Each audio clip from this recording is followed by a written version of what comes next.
I've been creating black and white portraits for quite some time, and many people have asked me about the process. Today I'll share it. I start with a backdrop which is pitch black. Then I set my camera up approximately 4 meters away from the backdrop.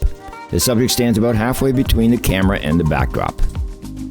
Next I bring in a key light which is at about a 45-degree angle away from the subject and pointing 45 degrees down.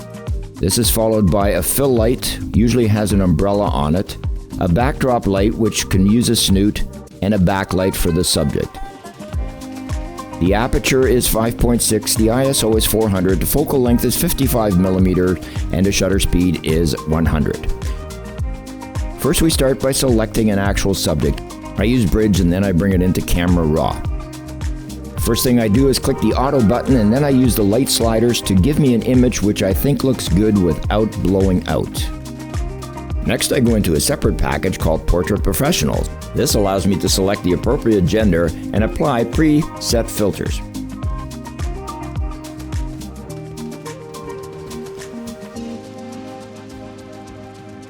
Once that's done, I bring it back into Photoshop, and the next thing I do is I change the size to 600 pixels per inch.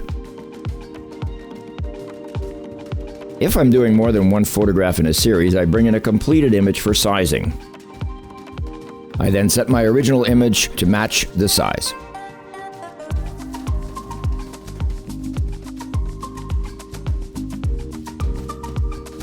I can eyeball this, but sometimes I have to bring in sliders to make sure it is correct.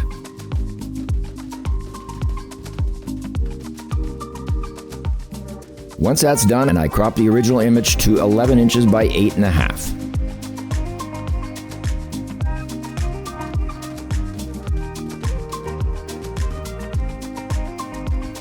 I make sure it's dead center in the photograph and click OK. The next step is to convert to black and white. I do this using Nik Silver Effects software, and I've created a preset filter which incorporates a coffee tone as well as some lighting elements. Once that's applied, I check my levels to make sure that it's not blown out anywhere.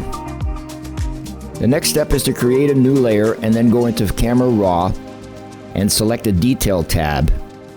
At this point, I would slide the noise reduction filter all the way over. This blurs the image slightly, so in order to compensate, I will go back on that layer, create a mask, and brush out all of the face to make sure it is sharp.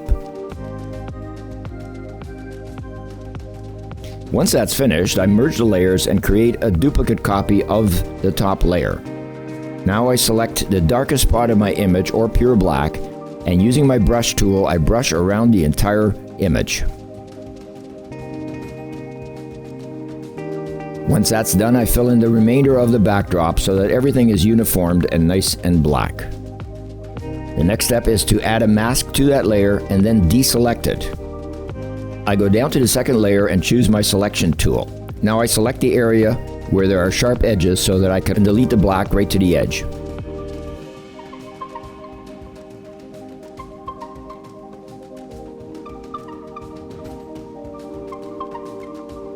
I then go around the hair with my brush tool to make sure that it's all visible. The key here is to be careful not to stray too far from the original image, as you don't want to bring in a background which does not match the black. I find this process much easier than using the masking tool in Photoshop.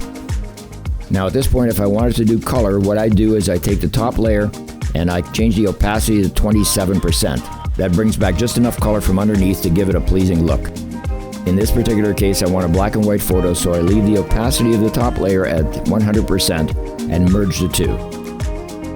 The last step is to crop it using the rule of thirds. In this case, I'm using 8.5 by 8.5. I slide the picture over so that the focal point, which in this case is the right eye, sits exactly in the quadrant of thirds.